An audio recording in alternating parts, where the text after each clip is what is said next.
Assalamualaikum warahmatullahi wabarakatuh. Kali ini penulis ingin bahas soal itu ya, soal oli palsu. Jadi ada bro yang minta penulis review bagaimana sih kualitas oli palsu itu.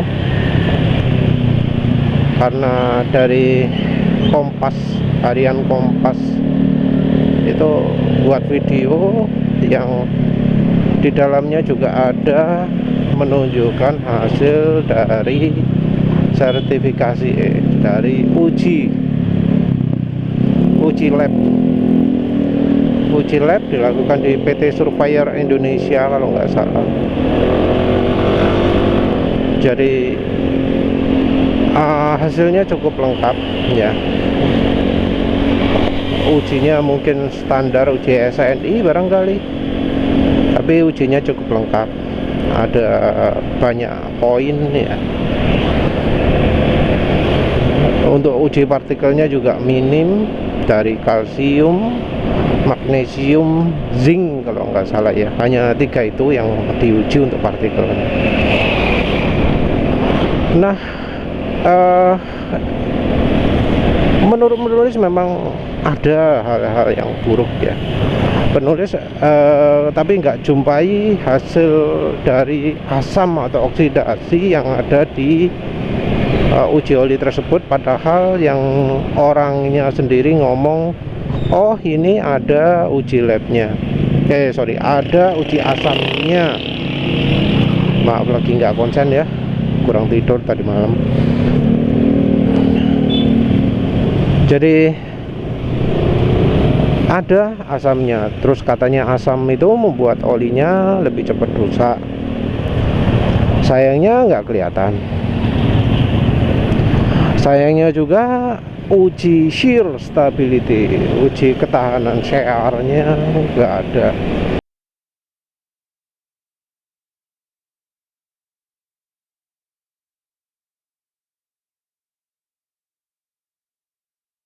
Yang diuji adalah KV100 ya kalau nggak salah ya.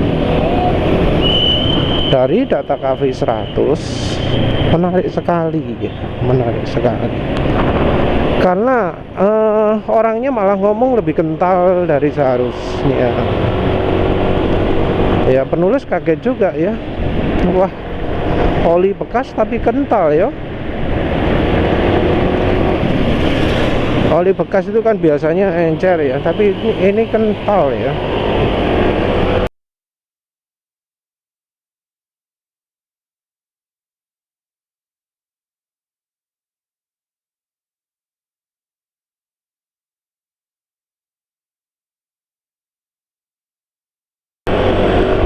Jadi penulis kaget juga. Terus data viscosity index-nya rendah sekali, 100 berapa, 110 atau berapa. Katanya minimumnya 125. Penulis nggak tahu ya, apakah ada persyaratan untuk minimal viscosity index improver ya. Apakah ada persyaratan minimal viscosity index ya. Penulis nggak ingat. Nanti penulis cek ke yang sertifikasi API, apakah memang benar ada minimalnya ya.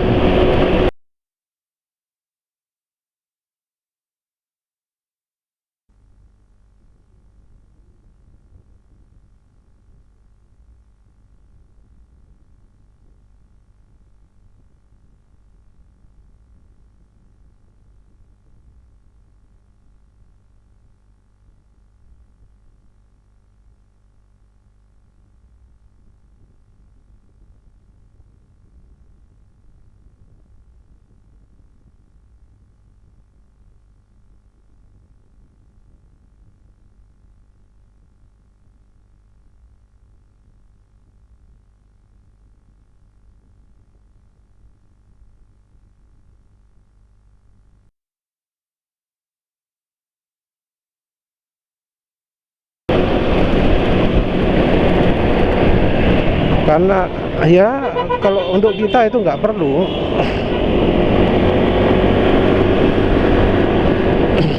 Terus Oh ya, cerita dulu sebentar. Ini depan ini contoh kalau NMAX stoppernya nggak diganjel, nyentak-nyentaknya kadang keras ya. Lihat tuh pengendaranya. Penulis nggak kayak gitu ya goyangannya ya. Penulis lebih kalem ya daripada itu ya, tapi goyangan kecil-kecilnya lebih kerasa. Goyangan kecil-kecil lebih kerasa tapi di sisi lain goyangan besarnya minim. Kok melaku kalem. Ya wes, itu balik lagi ke topik. Penulis bakal cari dulu apakah ada data viscosity index ya. Data viscosity index itu masa sih ono minimal ya. Terus habis itu yang jelas-jelas merupakan kelemahan utama, merupakan hal yang seharusnya nggak boleh nol ya. Itu adalah data aditifnya. Jadi aditif dari olinya itu nol.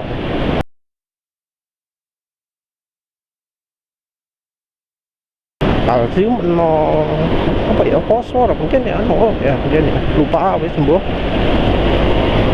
Kalsium nol, magnesium nol, zinc nol kalau nggak salah. Nah padahal yang namanya oli itu butuh zat-zat itu, karena kayak di API saja itu ada minimalnya, nggak boleh kurang dari 600 ppm, dan itu nol. Apa sih artinya kalau nol gitu? Yang pertama, kalau timbul varnish atau sludge, itu nggak ada cairan, nggak ada bubuk kimia yang bereaksi. Terus yang berikutnya adalah kalau pas kemampuan oli sudah mentok, sudah mepet, itu bakal nggak ada yang apa jenenge melindungi. Jadi kandungan aditif nol ini yang menunjukkan apa, ciri parahnya ya.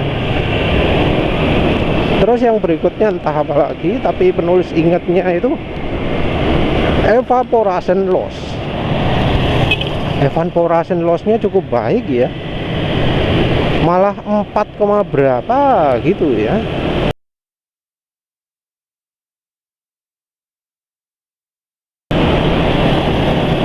Nah ini penulis anu ya, merasa lucu gitu ya, kok perasaan ini oli palsunya kok kualitasnya cukup tinggi ya. Penulis kok merasa oli palsunya itu ambil dari blendingan yang ada di Indonesia ini, yang banyak beredar di Indonesia, banyak ada di Indonesia ini kan, banyak toh ya pengolahan oli bekas. Dan uniknya yang ada mereknya cuma 2 ya, yang lainnya nggak ada mereknya.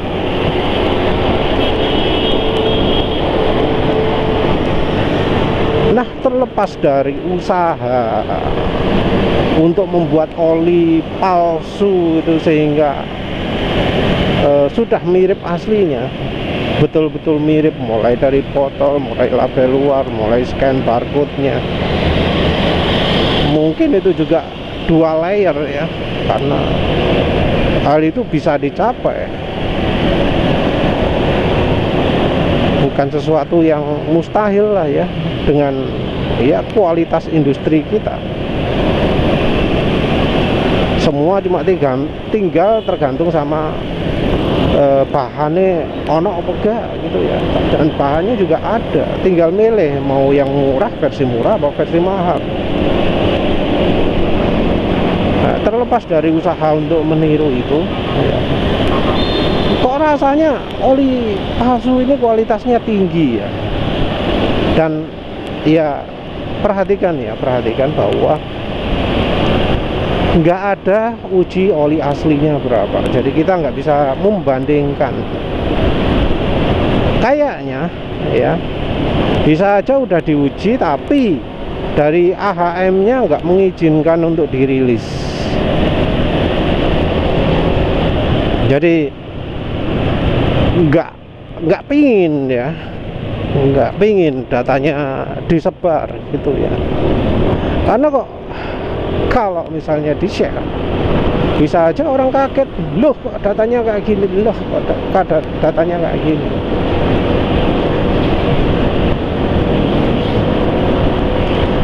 Terutama yang penulis pengen tahu itu evaporation loss-nya, karena kan olinya sendiri nggak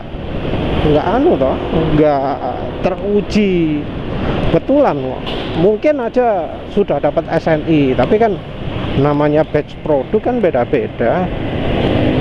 Namanya batch produk kan nggak selalu sama. Apa batch produknya itu selalu konsisten segitu? Kan nggak selalu. Nah, penulis penasaran kalau oli aslinya diujikan ke surveyor Indonesia itu, terus dibandingkan dengan palsunya itu bagaimana? Kalau viscosity index-nya tinggi, misalnya 160, ya jelas nggak masuk akal ya. Karena bahannya juga PAO, rasanya juga bukan grup 3, paling cuma grup 2.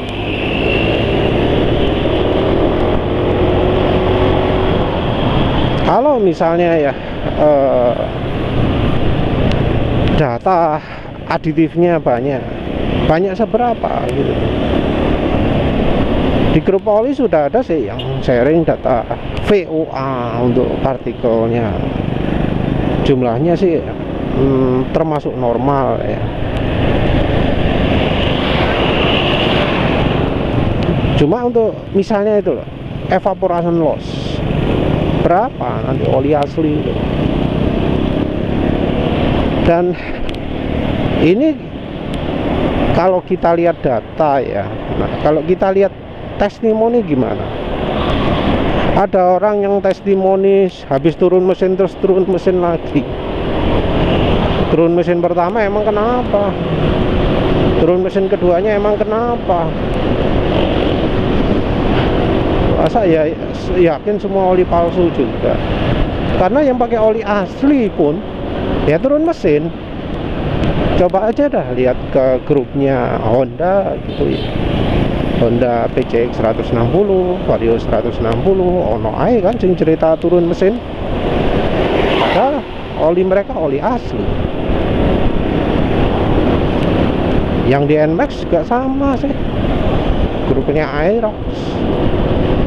Kalau grupnya Mio jarang ya ono ya, entah ya. Grupnya Lexi.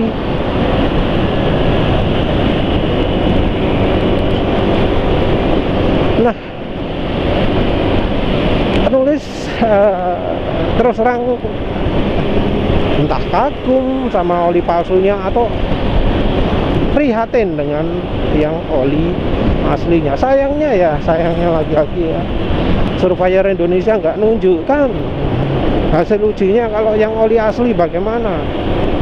Unik toh ya, nggak ditunjukkan.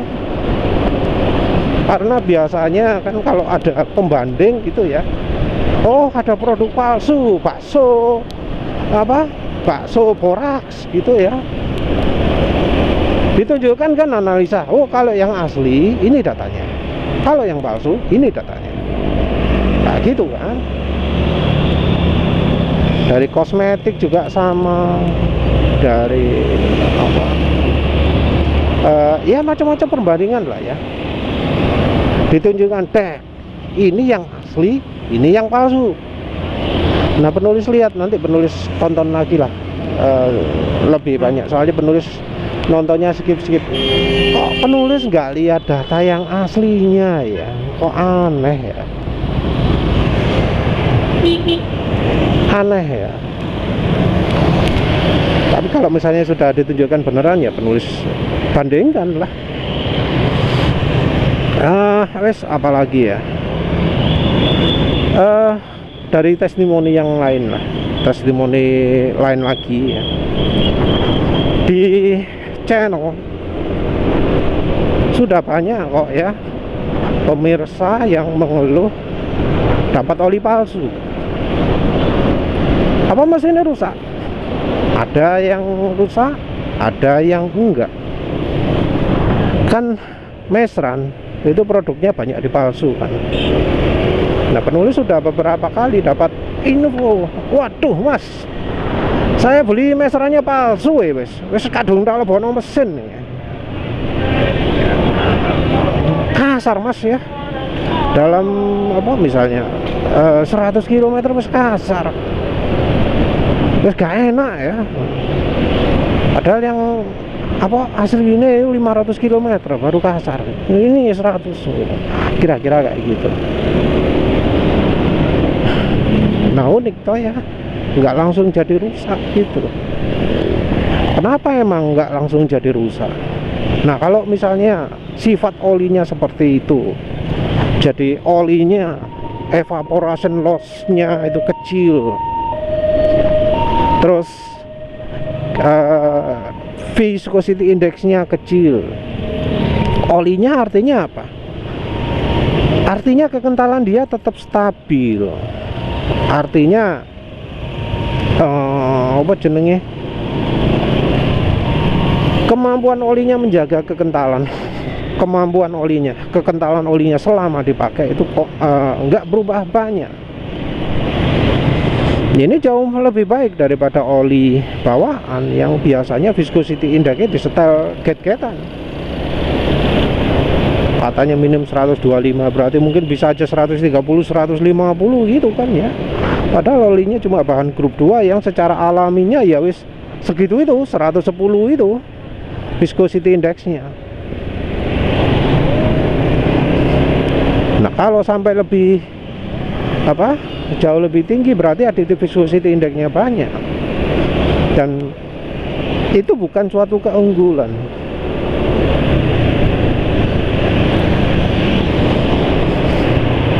Terus memang